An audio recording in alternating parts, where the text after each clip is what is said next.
विदेशों में अमेरिकी दूतावासों में पिछले कुछ सालों में एक रहस्यमय बीमारी देखने को मिल रही है।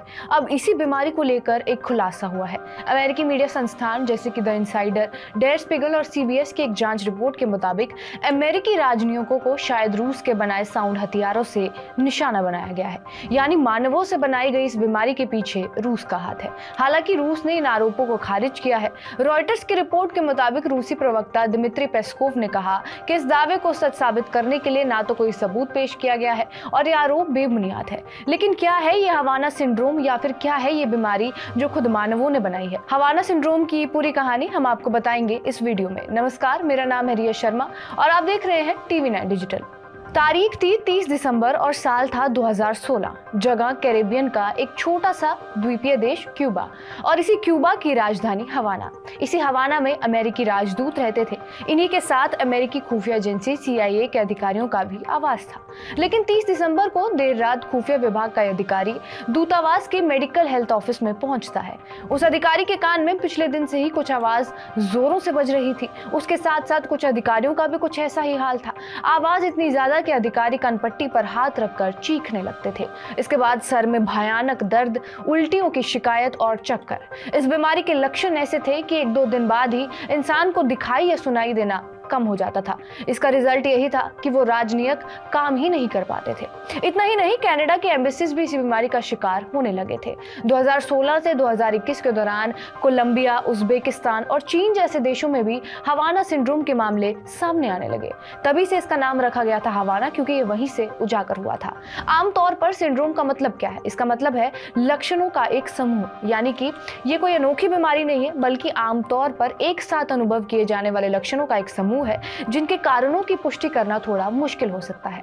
अमेरिका के कुछ 130 से भी ज्यादा अधिकारियों को यह बीमारी हुई थी। अमेरिकी साइंटिस्ट की ओर से इन अधिकारियों पर परीक्षण किए गए थे और साइंटिस्ट के मुताबिक ये सिंड्रोम किसी हाई पावर माइक्रोवेव की किरणों से हो रहा था, जिन्हें किसी स्पेशल गैजेट के जरिए भेजा जा रहा था। अमेरिकियों ने इसे माइक्रोवेव हथियार बताया है। हालांकि उनके पास इस बात को साबित करने के लिए कुछ ठोस सबूत नहीं है। यानी कुछ ऐसी पावरफुल तरंग किरणें उन्होंने बताई थी जो अधिकारियों को या तो लेजर या फिर किसी और तरीके से दिमाग तक पहुंचाई जा रही थी, जो उनका नर्वस सिस्टम झेल नहीं पाता था और इसी वजह से उन्हें ये हवाना सिंड्रोम महसूस होता था। खैर, आपको अमेरिकी मीडिया की क्या रिपोर्ट है उसके बारे में भी बता देते हैं। 1 साल तक चली जांच में ये पाया गया है कि हवाना सिंड्रोम नाम की रहस्यमयी बीमारी के पीछे रूस की एक खास यूनिट का हाथ हो सकता है। रिपोर्ट के अनुसार जांच में मिले सबूतों से पता चलता है कि इस बीमारी की वजह रूसी खुफिया एजेंसी GRU की यूनिट 29,155 है और इस यूनिट ने किसी खास तरह के ऊर्जा हथियार का इस्तेमाल भी किया हो सकता है। रूस की यूनिट विदेशी कार्यों को अंजाम देने के लिए जानी जाती है और इसे कई अंतर्राष्ट्रीय विवादों के लिए भी पहले जिम्मेदार ठहराया जा चुका है। इनमें से एक विवाद ये है ब्रिटेन में 2018 में भगौड़े रूसी जासूस सर्गेई स्क्रिपाल को जहर देने की कोशिश।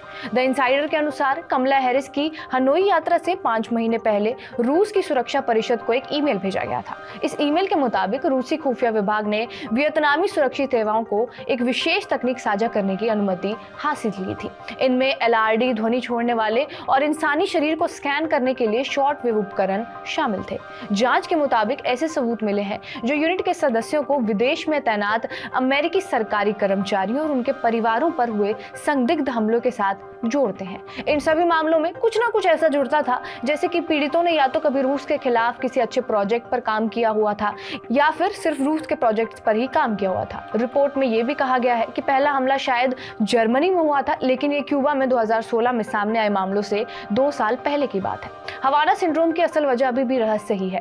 क्यूबा में हुई घटना के बाद ये शक जताया जाता है कि यह ध्वनि हमला हो सकता है जिसे शायद क्यूबा ने अंजाम दिया हो। क्यूबा और अमेरिका के भी रिश्ते पिछले 5 दशक से ज्यादा समय से तनावपूर्ण ही रहे, लेकिन अभी तक इस हवाना सिंड्रोम पर कोई भी खुलासा नहीं हो पाया है। क्या इस सिंड्रोम के पीछे रूस है या फिर क्यूबा? बहरहाल, आपका इस खबर पर क्या कुछ कहना है हमें कमेंट बॉक्स में जरूर बताएं। बाकी देश और दुनिया की तमाम बड़ी खबरों के लिए बने रहिए हमारे साथ TV9 डिजिटल पर।